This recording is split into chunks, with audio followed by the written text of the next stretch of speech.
Fala pessoal, tudo bem? Estamos hoje começando a segunda parte do nosso estudo, o dia a dia de uma igreja saudável. E eu quero convidar você a participar comigo de todos esses vídeos. Serão uma série de 8 vídeos. Se você ainda não assistiu o primeiro, eu te peço que você assista, assim você pode entender todo o contexto. A gente está fazendo esse estudo baseado na primeira metade aí do livro de Atos, onde a gente aprende vários princípios sobre esse dia a dia, né, o cotidiano dessa igreja orgânica e saudável.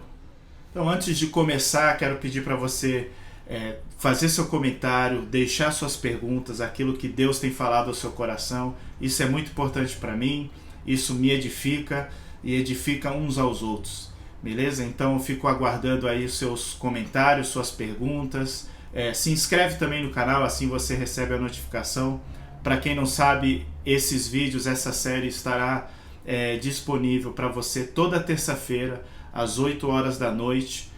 Um vídeo novo sairá. Será uma série de 8 vídeos e esse é o número 2. Vamos lá?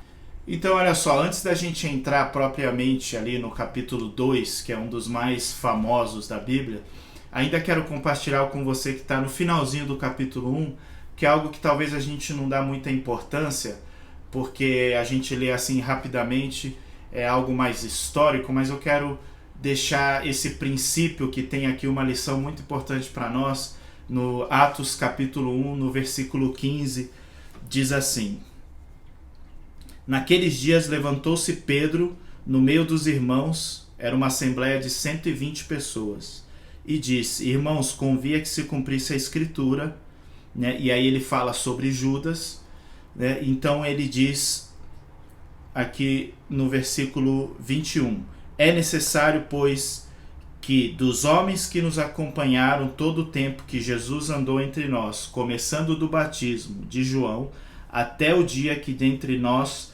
Jesus foi levado às alturas, um destes se torne testemunha conosco da ressurreição. Então eles propuseram 2, José, chamado Barsabás, também conhecido como Justo, e Matias. E orando estes, disseram: Senhor, tu conheces o coração de todos, revela qual desses 2 o Senhor tem escolhido.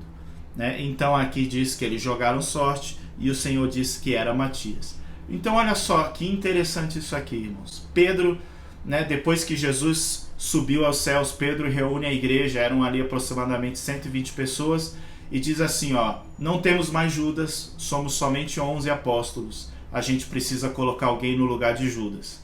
Então eles falaram, entre eles, eles decidiram o quê?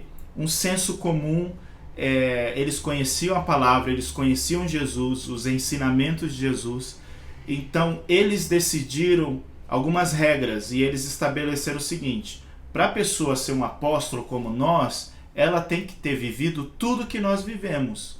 Ou seja, desde lá quando a gente foi batizado por João Batista nas águas, até esses dias atrás, que foi quando Jesus subiu aos céus. Então tem que ser uma pessoa que esteve com a gente todo esse tempo. Então nós estamos falando aqui de alguém que acompanhou Jesus da mesma maneira que os discípulos, que os 12 apóstolos acompanharam. Né? E aí eles indicam 2 pessoas, José e Matias. Então assim, o que me chama a atenção aqui é o seguinte: eles indicam, os homens indicam, mas quem escolheu foi Deus, porque eles oram e falam assim: Deus, o que o Senhor, qual dos 2 o Senhor tem preparado para ser o próximo apóstolo? Porque o Senhor conhece os corações, a gente não conhece, a gente vê as atitudes, o lado de fora, o que a pessoa expressa, mas só o Senhor conhece o coração. Então esse é o primeiro ponto que eu quero compartilhar com você. É Deus quem chama cada um ao seu ministério. Então não são os homens que nos chamam para o ministério, mas é Deus quem chama cada um. Então é claro que os homens, a nossa obrigação como líderes, e não somente como líderes, mas como família, como igreja, discipular, treinar, formar pessoas, ensinar, né, edificar uns aos outros, apacentar, amar, cuidar dessas pessoas e mostrar, né, aqueles que têm mais experiência, mostrar os que têm menos experiência, aconselhar, mas quem chama para o ministério, e não estou falando aqui somente de ministério pastoral, estou falando de todos os ministérios, quem chama é Deus, e é Deus que faz, cabe a Deus escolher aquilo que você vai fazer, cabe a Deus escolher o chamado dele para a sua vida. Então nós, como homens, não devemos forçar isso, né? E muitas vezes eu já vi, às vezes a gente forçando pessoas a um ministério porque a gente acha que ela cabe dentro daquilo, né? Quando é Deus que chama. E então Deus escolheu Matias. Agora eu quero só deixar aqui, né, um parênteses para você, algo muito interessante nesse aspecto aqui que Matias nos ensina. Irmãos, Matias, ele viveu com Jesus, ele viveu com os discípulos, né, como a própria Bíblia diz, desde o início, desde quando todos foram batizados nas águas, né, desde quando João Batista pregava ali, quando surgiu, quando começou o ministério de Jesus. Então nós estamos falando de 3 anos e meio aqui, que Matias andava com Jesus e com os discípulos. Você acha que só agora ele se tornou um apóstolo? Ou você acha que ele já era um apóstolo, um discípulo de Jesus todo esse tempo? Matias, ele tinha talvez o mesmo chamado, a mesma capacidade, né, os mesmos requisitos que todos os 12, né, mas ele não foi escolhido naquele momento. Somente depois que Deus o chama. Então, às vezes, né, nós estamos exercendo um ministério ou exercendo uma função, ou não digo nem somente a função em si, mas o que queima no seu coração, o seu chamado, você está exercendo e talvez você não tenha o título, mas isso não impede de você ser aquilo que Deus te chamou para ser, porque Matias só recebeu o título lá depois, 3 anos e meio depois, que Matias recebeu o título de apóstolo. Agora, né, e a Bíblia diz num versículo assim, então ele se juntou aos 11 apóstolos. Então agora ele virou um dos 12 apóstolos de Jesus. Só que ele participou de todos os milagres. Ele provavelmente estava naqueles 70, se ele estava desde o início, naqueles 70 que Jesus enviou de dois em dois. Então ele participou dos milagres, ele viu as curas, ele viu a multiplicação dos pães, ele viu um monte de coisa acontecendo, irmãos. Ele viveu, ele participou, ele pregou junto com Jesus, junto com os 12, porque era quem ele era o que queimava no coração dele, era o chamado de Deus, porque foi Deus quem o escolheu, não foram homens. E somente depois ele recebeu esse título. Vamos entrar agora no capítulo 2, que tem algo aqui no início, um princípio que é tremendo para as nossas vidas. Então, esse capítulo é muito conhecido, não vou entrar em muitos detalhes, porque provavelmente você já ouviu várias pregações, já leu várias vezes, mas olha só, disse assim, que no capítulo 2, versículo 1, ao cumprir-se o dia de Pentecostes, então eles estavam numa festa que se chamava Festa de Pentecostes, ok? De repente veio do céu um som como um vento impetuoso e encheu toda a casa que eles estavam assentados. E apareceram distribuídas entre eles línguas como de fogo, e pousou uma sobre cada um deles. E todos ficaram cheios do Espírito Santo e começaram a falar em outras línguas. Então assim, olha que interessante, vamos entender esse contexto aqui, irmãos. Era o dia de Pentecostes, era uma festa onde Jerusalém ficava cheia, né? E por isso que a gente viu lá no primeiro vídeo, que Jesus diz para eles assim, ó, fiquem em Jerusalém, não saiam daqui até que vocês sejam cheios do poder, cheios do Espírito Santo. Porque tudo tinha um contexto. Então aqui existia essa grande festa. Então Jerusalém estava cheio de estrangeiros, de turistas. As pessoas migravam para Jerusalém para participar dessa festa, aqueles que criam, né? E com certeza tinham muitos curiosos que vinham só para ver a festa, essa celebração que acontecia em Jerusalém. Então, quando os discípulos se reúnem, vem um vento, o Espírito Santo vem sobre eles, enche eles de uma maneira que eles começam a falar em outras línguas. Se a gente ler alguns versículos mais para baixo, a gente vai entender que quando os discípulos estavam falando em línguas, eles estavam falando sobre as grandezas de Deus. Olha aqui, nós estamos falando no versículo 11, diz assim, ó: tanto judeus como prosélitos, cretenses e arábios, ou seja, pessoas de outras nações, como os ouvimos falar, eles estavam perguntando assim, como que a gente ouve falar nas nossas próprias línguas as grandezas de Deus? Então aqui, quando eles foram cheios do Espírito Santo, eles começaram em outros idiomas a proclamar as grandezas de Deus. E essa foi a estratégia que Deus usou para pregar Jesus, para pregar o Evangelho para pessoas de todas as nações que estavam ali reunidas em Jerusalém. Então eles começaram a ouvir as grandezas de Deus. Então esse é o segundo ponto que eu quero compartilhar com você nessa hora. A multidão é atraída quando há manifestação do Espírito Santo. Guarda isso, querido, guarda isso no seu coração.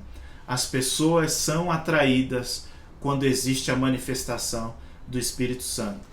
E vem gente de todo tipo, porque a Bíblia diz aqui que vieram, alguns zombavam e outros estavam atônitos, estavam assim perplexos com o que estava acontecendo. Como esses, né, não são pessoas simples da Galileia, né, como que estão falando outros idiomas, outras línguas, porque eles estavam falando aqui línguas dos povos que estavam ali. Você vê que aqui tinha árabes, cretenses, que estavam entendendo o que eles estavam falando. A manifestação do Espírito Santo atrai pessoas, né? E dentro dessas pessoas vão ter gente que vão estar perplexas, né? E também vão ter pessoas que vão estar zombando. Esses foram atraídos, mas o que importa é que no final da história, se você for ver, 3.000 pessoas se convertem aproximadamente. E dessas 3.000, com certeza a gente está falando aqui de zombadores e de pessoas que estavam perplexas, né? Então não importa se a manifestação do Espírito Santo atrai pessoas que parecem, entre aspas, que não querem nada com Deus, que vieram só por curiosidade. Não importa a maneira que elas são atraídas, o que importa é que o Espírito Santo tem poder para mover na vida dessas pessoas. E vamos ser igrejas que manifestam o Espírito Santo, né? Onde em nossas reuniões existem a manifestação do Espírito Santo, a manifestação dos dons do Espírito Santo, porque as pessoas serão atraídas, né? Nós vamos, no próximo estudo, nós vamos destrinchar um pouco mais essa pregação aqui de Pedro, né? Nós vamos ver alguns detalhes interessantes, não só sobre a pregação, mas quem estava com ele, todos esses detalhes, para a gente extrair alguns princípios que tem aí nessa pregação, né? Muito interessante para o nosso dia a dia. Quero compartilhar com você aqui uma curiosidade bem legal, que está... vou te deixar aqui os capítulos, que seriam em Levíticos capítulo 23 e também Deuteronômio capítulo 16. Né? É interessante isso aqui, irmãos, você entender isso. Olha que tremendo. A Páscoa foi celebrada pela primeira vez quando Israel estava saindo do Egito, né? Então na noite que eles saíram, eles celebraram a Páscoa por primeira vez, quando Deus deu todas as instruções para Moisés. Então eles celebraram, mataram o cordeiro, né? E então eles saem do Egito, né? Eles atravessam o Mar Vermelho, a gente sabe da história, e quando eles chegam lá do outro lado, então eles fazem a festa das primícias, que são aqueles primeiros frutos depois de sair do Egito, que seriam 3 dias depois que eles saíram, que eles celebraram a Páscoa. Então aqui a gente tem a Páscoa, que é a morte de Jesus, né? Tem a festa das primícias, que é o primeiro fruto, que é a celebração, que é no dia que Jesus ressuscita, que é no domingo da ressurreição. 50 dias depois a gente tem a celebração de Pentecostes. Se você for ver a velha aliança, o Velho Testamento, ele é a sombra daquilo que Deus queria fazer. Então Jesus morre na Páscoa e Jesus ressuscita nas primícias, né? E no mesmo dia, na mesma época que Deus entrega as leis para Moisés, o Espírito Santo entrega a nova lei, que é a lei do Espírito, que é a lei do amor, que é a lei da nova aliança. Que a partir desse momento, então, nós podemos ser cheios do Espírito Santo exercer os dons do Espírito, exercer as leis da nova aliança, que é amar ao nosso próximo, amar a Deus acima de todas as coisas, que é o que Jesus nos ensinou. Espero que você tenha sido abençoado, edificado, assim como eu tenho sido, lendo, estudando, fazendo esses estudos aqui com vocês. Mais uma vez te peço que você comente aqui, faça perguntas, comenta aquilo que Deus tem falado ao seu coração, através desses capítulos que a gente tem estudado aqui. Deixa seu like, compartilha com família, com amigos, né, para a gente poder divulgar esse vídeo aí para mais pessoas poderem estar junto com a gente. Beleza? Até a próxima, terça-feira que vem a gente tem outro vídeo às 8 horas da noite, a parte número 3, onde a gente vai entrar aí com mais detalhes nessa pregação de Pedro. Até mais, valeu pessoal, nós já somos abençoados e agraciados por Deus.